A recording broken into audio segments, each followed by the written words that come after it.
has been put together. Some are calling it the weirdest, most interesting, most curious quarterback room. Yeah, you have Joe Flacco, 40 years old, Kenny Pickett, who's 26, trying to prove himself still, Deshaun Watson, look, you can't even get into that, Dillon Gabriel, 24, Shedeur Sanders, now 23 years old, looking at some rookies there. It's odd. I think we can all agree on that. So let's figure out exactly what is going to go down with the Browns quarterback room. Welcome back, Pete Prisco, Mike Renner here. Pete, I mean, the Browns, they threw a bunch of people in one room. They're going to try to find an answer. Apparently, it's Kenny Pickett and Dillon Gabriel taking first-team reps, not Shedeur Sanders, not Joe Flacco. What do you make of the Browns quarterback room right now? Well, I think when you draft two rookies, obviously you're trying to find the long-term answer because you know the two guys you signed are not. And the way I see this playing out is I think the two rookies will battle to be number two. I think the two veterans will battle to be number one. And one of those veterans might get peddled during training camp if somebody has a quarterback go down. You're not going to keep all four of them. You're probably not going to keep the two veterans. But if Shedeur Sanders goes to training camp and throughout the offseason and shows that he can throw the football around and Dillon Gabriel does the same, I think you keep both of them and one veteran, and then you take the other veteran and maybe you peddle him around the league if somebody wants him. If not, then you let him go. I think that's how it will play out. I think the veteran will be the starter and the rookie will be looking, that starter will be looking over his shoulder the entire time. Yeah, I'm with Pete. I think week one, I would bet on one of the veterans. I would probably lean towards Joe Flacco, just given what we saw from the last time he was in the Cleveland Browns jersey, his comfort in Kevin Stefanski's offense. But don't be surprised if Dillon Gabriel takes more snaps than people think and could win the job week one, but may very well usurp Joe Flacco early on this season because he's the most experienced quarterback to come out of college ever. Like, that's not even hyperbole. He has 63 starts, more than anyone else, 2 more than Bo Nix had last year. The guy was a 6-year starter. He was a 4-year starter in high school, has the Hawaii passing record. So he's very well seasoned for a rookie coming into the NFL, rare for a third-round pick. Maybe his ceiling may not be that high, but I think he can adapt easily to the NFL, so he'd be my pick. If he's getting first-team reps early on, that's already an encouraging sign. It'll be interesting over the course of the summer and into the season to see what happens there. Pete, you were on vacation. You were in the Bahamas. Were you there when the Brock Purdy deal went down? Like, were you having a cocktail? Yes, I was. And kudos to Brock Purdy, by the way. I had one for him. He deserved it. He earned it.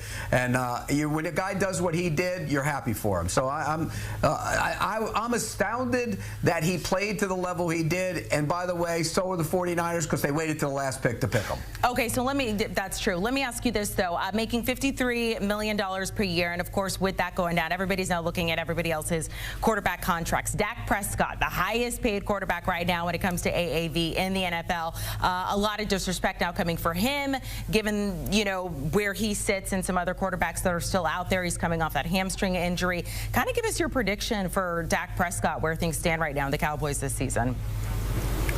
Well, he's got to stay healthy. I think when you look at their roster, what they've done the last couple of years, they've strengthened the offensive line, which has always been a calling card for them. I think they'll be much better up front.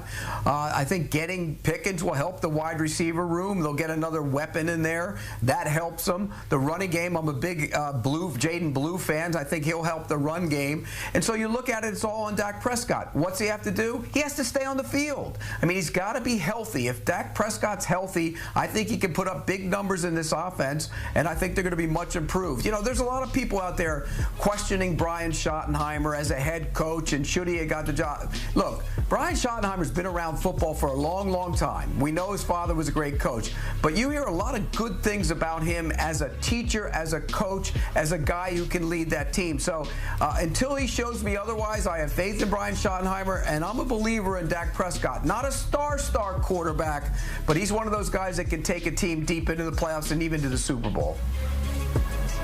I am a little worried about the offensive line, though, still, Pete. I mean, it is still so young. 3 different guys there starting within their first 2 years in the NFL. No Zach Martin now after playing last year. You really got one guy that's reliable up front. And if there's anything we've known about Dak Prescott over the course of his career, he has really gone up and down with the state of that Cowboys offensive line. From that stupendous offensive line he had his rookie year to some ugly times when Tyron Smith had injuries. You know, that 6-sack game from Adrian Claiborne comes to mind. But I do think that if they can play, if that unit can turn it around, they finally have the firepower on the outside to get back to that near MVP form he was in 2023. So let's talk about MVP. Dak Prescott's not mad about Brock Purdy's contract because he's making more money than him. Somebody who's not is a two-time MVP in Lamar Jackson, who, I'm going to read this quote. I don't know what it means, but you can kind of read into it. Once I show my love, they show me why they don't deserve it. Right then, as soon as I put my guard down, that's when they hurt me. He attached a picture of himself playing youth football. Look, Lamar Jackson is not making as much as Brock Purdy right now. Pete, I have so many questions when it comes to this. One is, should they readjust his contract? His last contract was back in 2023, so he is making more than the likes of some of those quarterbacks, including Brock Purdy. But also, is this just going to be the pattern now of quarterbacks in the NFL? Somebody gets paid, other teams are going to have to pay their guys higher. It's no. Other quarterbacks get paid, and then the other quarterbacks bitch and moan about it. That's basically what it is. I mean, look, Lamar Jackson got a contract 2 years ago. Let him play this year, then they'll tear it up and give him another one. I mean, the impatience is unbelievable on these guys, and I think when you look at it from that standpoint, the next guy up always gets the next contract, and so Lamar Jackson will get the next one, and he'll move back up after a year. He'll move back up near the top. Somebody else will complain. He'll play well, and then he'll move ahead of him. That's just the nature of the beast, the nature of the position. Brock Purdy was paid because it was his time to be paid, and that's why I think the 49ers decided to do it. Yeah, Patrick Mahomes is actually making a lot less than even Lamar Jackson, and Josh Allen just re-upped his deal, and he's not even at the top of the market, even after winning MVP. Some of the guys who are at the top, like Mahomes, like Allen they're willing to take that less. But if you really want to maximize your dollars and you're Lamar Jackson, don't sign a 5-year deal in today's quarterback world. Sign a 2-3-year deal. That's how you keep re-upping, keep getting those swings at the bat at that new contract, because it is with every single new successive guy, the number's going to go up. So if you really want to bet on yourself, don't take those long-term deals. That's why my contract's coming up with CBS, and I'm going to look to Chris's contract so I get paid more than him. Joe Burrow speaking out today about teammate Trey Hendrickson pushing for the defensive end to get paid. Last week, Hendrickson, showed up kind of looking like he was ready for a round of golf instead of getting ready for practice at Cincinnati's voluntary workout. Told reporters things had gotten, quote, personal regarding his contract. Hendrickson, a 4-time Pro Bowler last season, first-time All-Pro. Here's more from his quarterback. You guys all know how I feel about Trey. He's a great player. I love Trey as a guy. He goes out and plays well every single Sunday. He's very productive. He's a guy that deserves to get paid and get paid what he wants and what the market is. So, like I said, we'll see what happens with that. But, I love Trey and hope he's with us. That's what happens when you bleach your hair. Sometimes it comes out looking a little green. Green? You didn't think it looked a little green? I thought it looked great. I don't know, whatever. Here's the thing.